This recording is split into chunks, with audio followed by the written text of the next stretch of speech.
No, I'm not tripping, but ever since I repented, it's like I became schizophrenic. I started hearing this voice, and I know that sounds crazy. It tells me to commit suicide, so I die daily. It's not easy. I don't even know how long this thermometer has been resting under my tongue to measure my jungle fever, but man, I swear, this bright white light within loves to unclothe and penetrate the darkest atmospheres. And only God knew the task he would assign us had pressure, but actually it was his raw passion that activated my allergies till eventually I sneezed praise and God blessed me. When I was healthy in sin, I thought I was Superman. Even though I knew God could read between the lines in my paper-thin mind, the extent of this thing had me paralyzed. And when you stop feeling yourself, pretty soon you'll see. You stop masturbating with life. That's how I stopped doing me. And I began to do God's will. Even though it took away my ability to walk in darkness, occasionally, I'm sure, my soul's relieved of carrying the weight of me. See, now I know that God's allowed me to navigate this life with a blue handicap sign on my rear view for two reasons. One, because every time I look back, I acknowledge my weakness, and two, because it was hung up.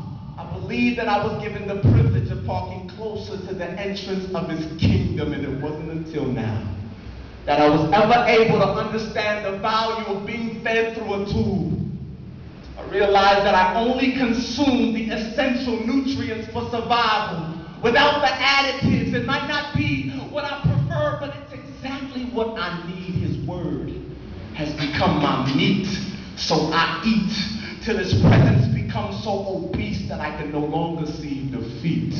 I must remind you, they told me that the day I would get saved would be the day that pigs fly. Then I caught swine flu, so it's whatever.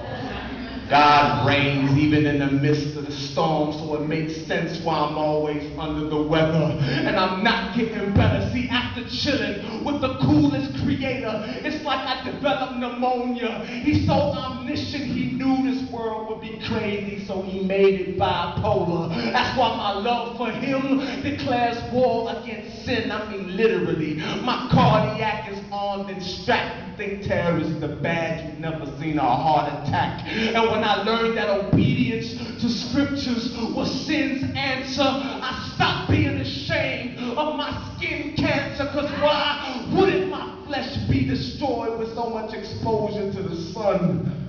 And I'm not done, you see, this osteoporosis got my spine curving, so I bow in reverence of Christ's holy name. On earth, he taught me to also carry my cross, just so I could fathom joint pain. So if I must glory, I do so in my infirmities. My very existence is bedridden on the grace of God. Without him, how could I breathe? He's my living oxygen machine.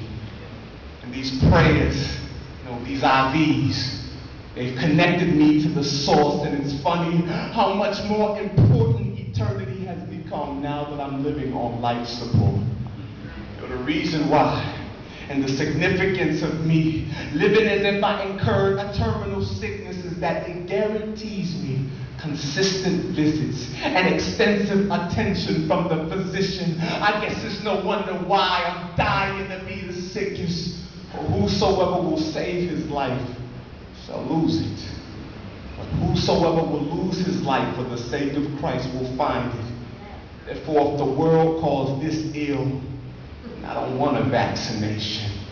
But if I could, I would reproduce with every oxygen atom, making this disease airborne just to infect the nations. Yes, he was bruised for our iniquities.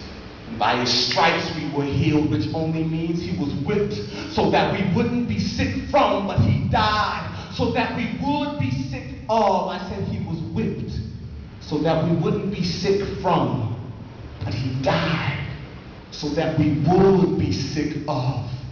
Sick of the lust that nurses our infidelities and the pride that doctors our false identity. Sick of every transgression prescribed by hell, which helps us to recover ourselves with the veil of sin until we feel well in iniquity.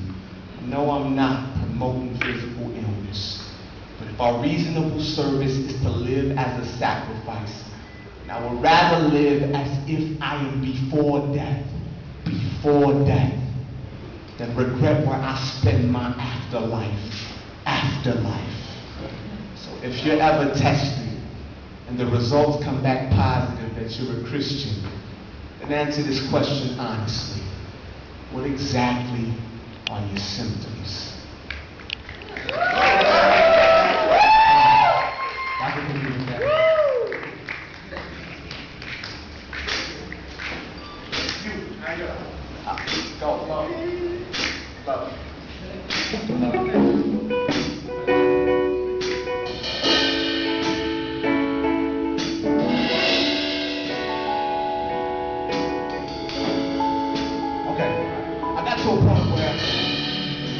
Sick and tired of religion, and I was ready for a relationship with Christ. How many of you have got to a point where you say, I want to make